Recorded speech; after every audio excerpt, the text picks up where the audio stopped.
since the addition of Jimmy Butler. After a long road trip with the All-Star weekend taking over Chase Center, Bay Area fans, they finally got their first look at Jimmy in person here. We're going to pick this one up, this game against the shorthanded Dallas Mavericks in the first quarter. Jimmy Butler gets the inside jam. Great play design from Steve Kerr. Perfect setup for him. And then later in the first here, Steph Curry going to work, hits that step back three. The Warriors up 15 after the first quarter here. Going on to the second. They're playing good defense, Malik, on Steph. Well, what do you want from them?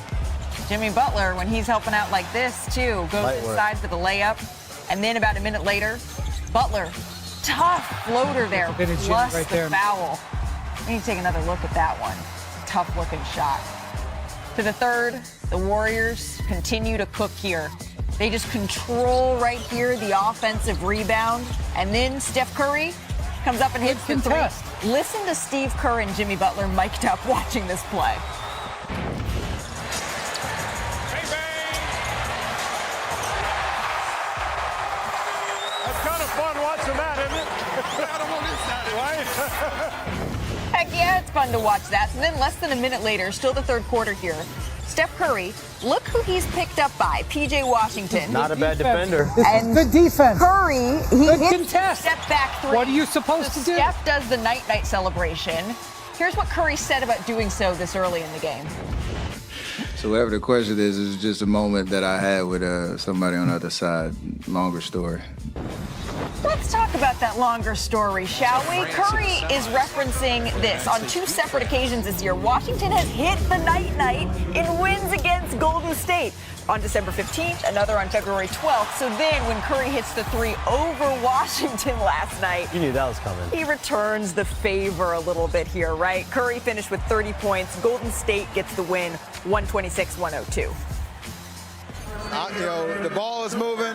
Jimmy's making his presence felt. Draymond, orchestrating the offense. Defensively, we're playing well, so just got to keep building. And it's been a good look so far. The game feels easier right now for us. Jimmy just, the game makes sense when he's out there. He gets to the line. He makes simple plays. He keeps the game in under control for us, and so you can feel the difference for sure. You can see the difference, too, right? The Warriors, they've been elite on both sides of the floor during their 5-1 run since the Butler trade. They rank 6th offensively, 5th defensively in this stretch as well. Tim Legler joining us now. Tim, what has Jimmy Butler brought to Golden State here?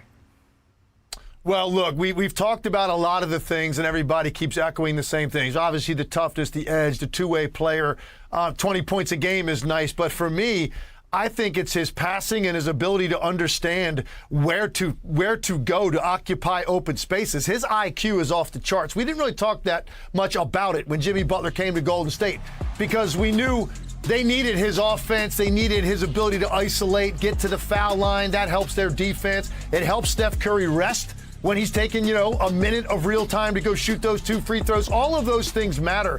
But I'm so impressed with his ability to fit in the confines of the continuity of their offense, because that was what you didn't know. How's that going to work out exactly? Well, Jimmy Butler just knows how to play basketball, and that's what Steve Kerr was alluding to. Simple plays that fit, and he keeps the flow moving. You don't have to disrupt anything for Jimmy Butler to be productive. That's been, I think, the biggest breath of fresh air in this acquisition, and there's no doubt they run out of the tunnel different. They feel better about themselves. They feel like they now have enough to compete against whoever's in front of them, and I'm not sure they did prior to Jimmy arriving there.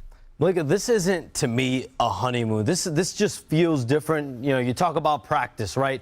In Miami, he really barely practiced. In Golden State, he is practicing. In Golden State, he's staying late, showing up early, in film session, in the meal room, the training room. He's spending time with teammates, trying to ingratiate himself more and more. And the commitment that the Warriors gave him with the extension, that's the same commitment he's given back. And in recent weeks, he's had dinner with Draymond Green. They played dominoes. I do expect him and Stephen Curry to get together here very soon on an intimate level.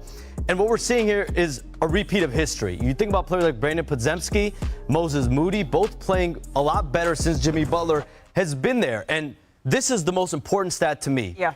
Before Jimmy Butler got there, the Warriors were minus 90 when Stephen Curry was off the floor. With Jimmy Butler's arrival in the last few weeks, the Warriors are plus 30. That alone makes this trade a massive win for the Warriors. It's always been the Golden State Warriors sort of issue is how do they contend with the non-Steph minutes? How do they stay afloat in those minutes that he's off the floor? And with Jimmy, they've looked pretty good so far. I think the definition of not being a honeymoon stage is this lasts for a while and they get their goal of being a top 6 seed. How sustainable is that, Brian? Well, though, they've got the second easiest schedule coming in the West. Right. So when you look at that, you also look at it, they're 2 games out of being in 6, which is their goal. Right. What I found interesting is what Draymond said. I know some people smiled at it when Draymond said this team can win the championship. I'm going to pay attention to that a little bit. While I'm not certainly saying that, the reason I think he feels that way, number one, he likes the direction of the team. Number two, he's looking at the teams in front and saying, this is really unclear how this is going to fall. You know, you look at the East, the Cavs have been 1 for the whole season. The Celtics have number 2 locked down. The Knicks are pretty solidly in 3. You got a pretty good idea who's going to be 4 or 5. After the Thunder in 1, I don't know what's going to happen in the West. Right. And Draymond feeling that and seeing the opportunities here, I'm going to take that into account as I watch how this unfolds. Well, and as we just showed in the standings here, they won. The Clippers lost. Of course, they were without Norm Powell, without Kawhi Leonard here. But a game and a half essentially separates 6 through 9 here in the Western Conference. It's the Clippers, it's the Timberwolves, it's the Mavericks, it's the Warriors. Who of those 4 teams is healthy right now? Just Golden State. And so you have to take that into account a little bit. But as the Warriors set their sights here on climbing into the top 6, let's just shoot up the standings a little bit. The top of the West, SGA and the Thunder in Minnesota last night. And this was a battle here, Brian. OKC led by as many as 19 before the Wolves had that 30-9 run to end the first. This shouldn't have been a game. The Thunder had way bigger advantage in the 2 again after leading by as many as 19. So to the third we go. Now the Thunder down by 7 here. Alex Caruso misses the 3. But watch again. Wide open Shai Gilgeous-Alexander gets that one to go. Thunder down 4 now, Brian. Thunder basketball. They're always looking for steals and always getting out in transition. Shai finishes. Well, Shai, he had the aura, right? 37 points, 8 assists, 8 boards, 3 steals. Thunder win. Here's SGA with our George Sedano. Yeah, we're still figuring it out. Just kind of scary. We have some moving parts, some new lineups, but it doesn't matter. We come out here and compete together, and everything else just falls where it is. And tonight we did so, we got a W. Your coach's birthday's today. What'd you guys do for him? The rookie sang, and then I'm going to go in the back and give him a noogie and pour some water on his head. That's what everyone wants for their 40th birthday, just a little noogie there. That's what Mark Daigneault, he turned 40 yesterday. But the Wolves, they made this a game. They'll have another shot tonight on the road in Oklahoma City, a little home and home. Tim, though, can anyone challenge this team, OKC, in the West right now? Well, I just think right now it would be unfair to put anybody in their class. They deserve to be on a shelf by themselves in the Western Conference. The question that remains is, and Wendy was alluding to this, where does it fall after this, and who's going to continue to make moves to close the gap? There's some interesting teams for sure. We just touched on a couple of them with Golden State and the Lakers. But when I look at the Oklahoma City Thunder, they've got the clean sheet. They don't have weaknesses. They've got enough shooting, an elite level offensive player that there's no answer for, ton of depth, bigs, and then most importantly, I think this is the best defensive team I've seen all year. And Minnesota was able to put up a number against them. It still wasn't enough. So for me, Oklahoma City right now is by themselves. Let's see who can try to chase them down. Can I just make a quick comment about this game? Thunder were great, finished strong. Ant Edwards, who was playing again, missing some guys. Yeah. He got his 14th technical in this game. And I understand that Ant is an emotional player. We don't want to trap that down. But 14 techs, 16 techs is a suspension. He's got to be very careful going forward here. This team, with where they are in the standings, and they've had some losses because they've had injuries, they can't afford him getting suspended. Absolutely. And we were all over Luka Doncic earlier in his career when he was dancing around with these types of situations. He's been suspended for techs.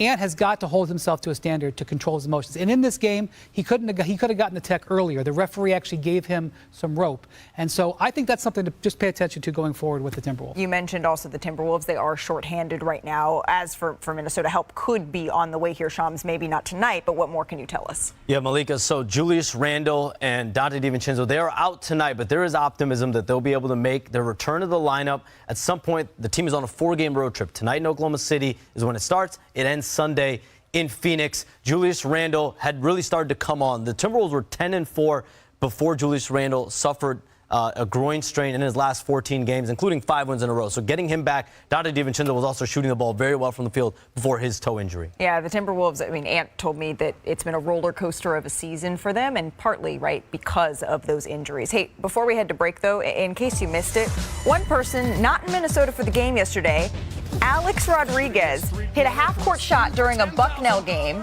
to win $10,000, Brian, for a student here. Did he call bank? That's the question. That is the question. He was in town speaking for a little engagement here. Pending Minnesota Timberwolves owners. That's right. That's how we're referring to him. Pending. Alex Rodriguez and Mark Lowry. And hitting the three. I think the Wolves could use him. Half-court shot, too. Still to come on NBA Today. How sustainable is this level of defense for the new-look Lakers? Wendy is going to tell us that and what impressed him most about LA's dominant win over Denver. Plus, the Knicks. They were a -50 against the Cavs and C's this weekend. A blip on the Schedule radar coming or in bigger in the problem? West. Right. So when you look at that, you also look at it. They're 2 games out of being in 6, which is their goal. Right. What I found interesting is what Draymond said. I know some people smiled at it when Draymond said this team can win the championship. I'm going to pay attention to that a little bit. While I'm not certainly saying that, the reason I think he feels that way, number one, he likes the direction of the team. Number two, he's looking at the teams in front and saying, this is really unclear how this is going to fall. You know, you look at the East, the Cavs have been 1 for the whole season. The Celtics have number 2 locked down. The Knicks are pretty solidly in 3. You got a pretty good idea who's going to be 4 or 5. After the Thunder in 1, I don't know what's going to happen in the West. Right. And Draymond feeling that and seeing the opportunities here, I'm going to take that into account as I watch how this unfolds. Well, and as we just showed in the standings here, they won. The Clippers lost. Of course, they were without Norm Powell, without Kawhi Leonard here. But a game and a half essentially separates 6 through 9 here in the Western Conference. It's the Clippers, it's the Timberwolves, it's the Mavericks, it's the Warriors. Who of those 4 teams is healthy right now? Just Golden State. And so you have to take that into account a little bit. But as the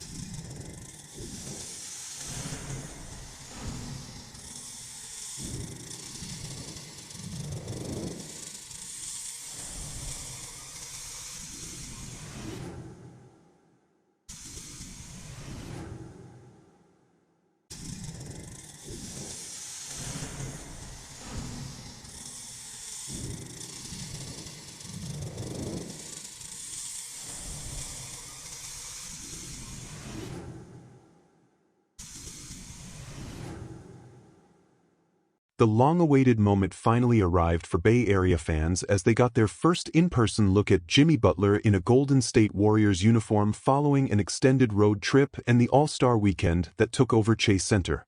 The anticipation was high, and the energy in the building was electric as Butler took the floor, bringing with him the grit, intensity, and championship mentality that have defined his career.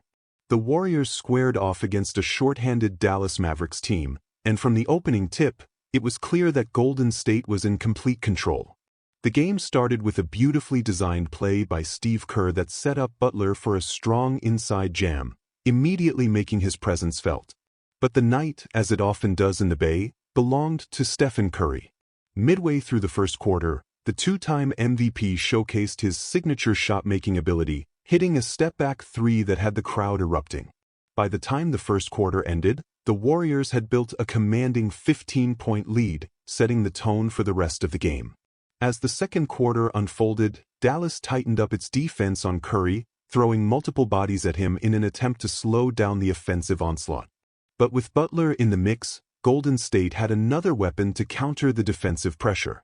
Butler continued his aggressive play, attacking the paint and finishing through contact, including a tough floater that drew a foul, an and-one play that perfectly encapsulated his relentless mentality. The third quarter saw the Warriors continue to impose their will on both ends of the floor.